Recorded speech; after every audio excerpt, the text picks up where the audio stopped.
Hey guys, welcome back to my solo whole home renovation vlog.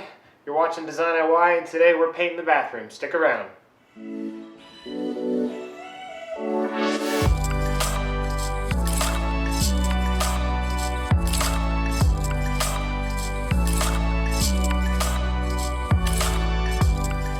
I know, painting's boring, right? I get it. Don't worry, I'm not going to make you sit there and watch me paint the walls a particular color.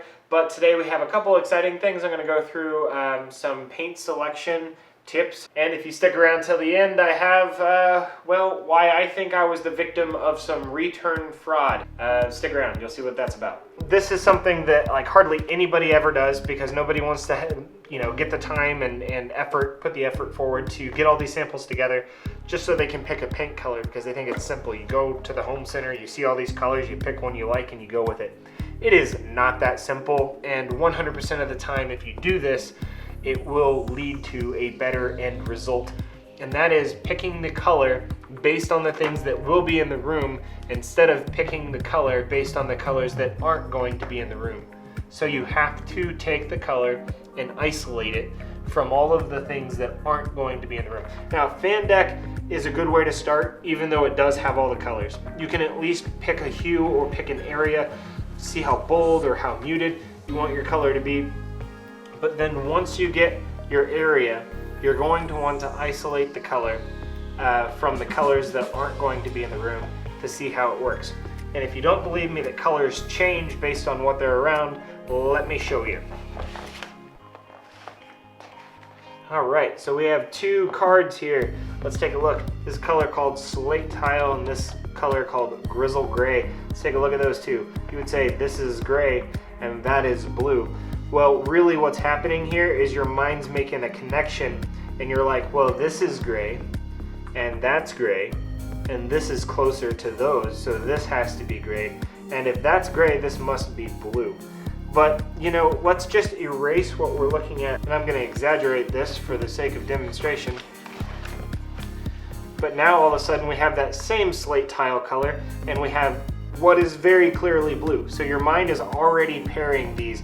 That's blue, so that must be gray. And now all of a sudden this slate tile looks a whole lot like all of this gray that you're seeing over here because your mind has connected it. It's trying to simplify it. This is blue, now that must be gray.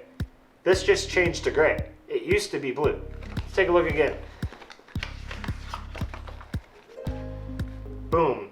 Grizzle gray goes with all of this, and this is blue. So this just went from blue to gray, and now it's back to blue again, just based on the colors that it's around. So if you're going to be selecting this color, isolate all the colors that aren't going to be there, and if you have gray or blue in the room, it's going to affect it. Isolate your colors. Lastly, we have very close or identical colors will tend to match and pull things out of the foreground or push things into the background of items that have multiple colors. I know that was a lot to digest, but we have a couple of those things happening right now. So basically, this is a black piece of trim that I have for the room, and here's a piece of wood tile, and this wood tile is on the floor. It's also on the back of the shower. Now I determined that the most interesting part of this tile was by far the black in it. So you have the really deep grooves and you have all of this, it looks like weathered parts. But as you look at it, it almost looks like the black is in the background and all this brown is sitting on top. So I've put black trim around all of the floor. And if I can add more black around it, you notice that all of a sudden now it looks like the black is on top of the tile and the brown is on the back side of the tile. It's because your mind is pairing the two colors. You're saying, all right, well, this is on top of the tile, so this must also be on top of the tile. So you can work with those things just by picking what color you find to be the most interesting and pull it to the foreground with a different object that at least is seen next to that same finish. Now I did the same thing here when I was picking the wall color. I have a lot of interesting things, and ultimately this was really difficult for me to do. I won't get into that for this video just because it's not quite really my style.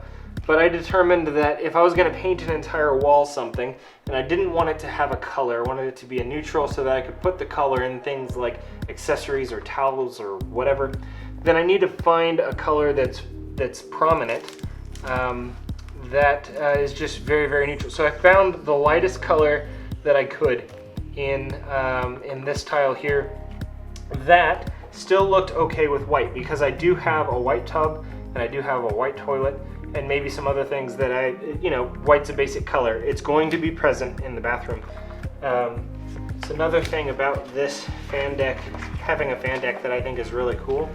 As you're looking for that right match, you're gonna get into some cards, and these paint colors are all separated by this white bar. I love using the white bar because I know when I'm getting too light to the point where it no longer contrasts with white, because I'll have something like this where, I still think that has enough contrast to where I could have both of those in the same room, but I start getting too light, like some of these colors here, and you can see that white and this creamy color is called Mercer White doesn't work together because they're too close.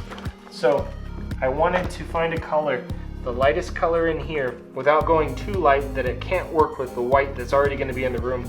And I ended up with this color called Winter Sweet Gray.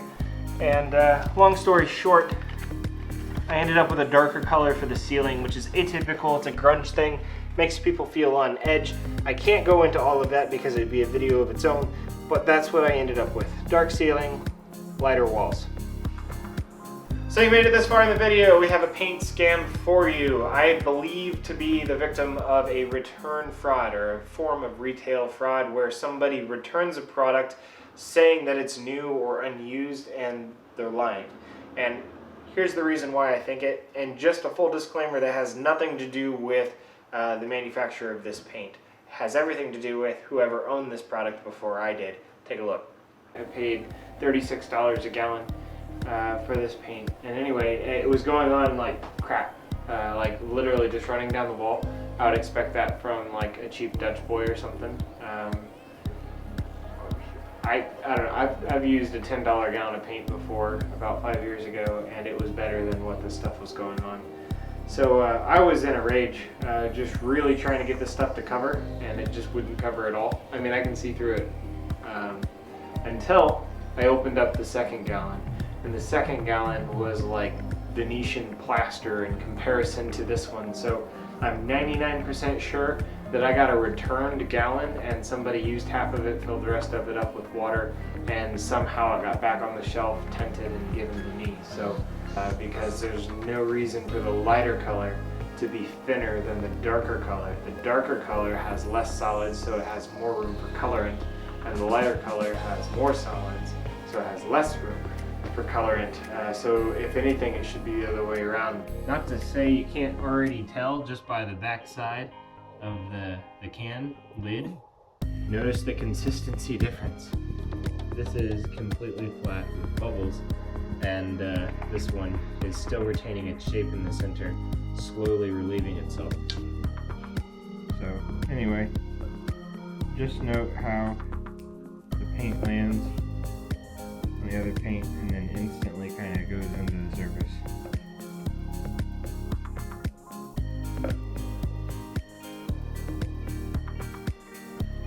See how long it just stays on the surface like that? Oh. So traditionally your lighter colors should be thicker than your darker colors, but in this case it's completely the other way around. So that's it for the paint video, guys. If you liked it or you found it insightful in any way, go ahead and unfull screen right now. Smash the like button for me. It's really going to help me out because I'm trying to get started. I want to make more of this content for you. If you have a comment or anything you'd like to add, go ahead and drop that in the comment section below. I'd love to be able to interact. And of course, if this is your first time here, hit the subscribe button because we have tons of content like this coming in the future, and it's only going to get better. I promise. For right now, this is Marcus with DesignIY, and I'm signing out. We'll see you guys.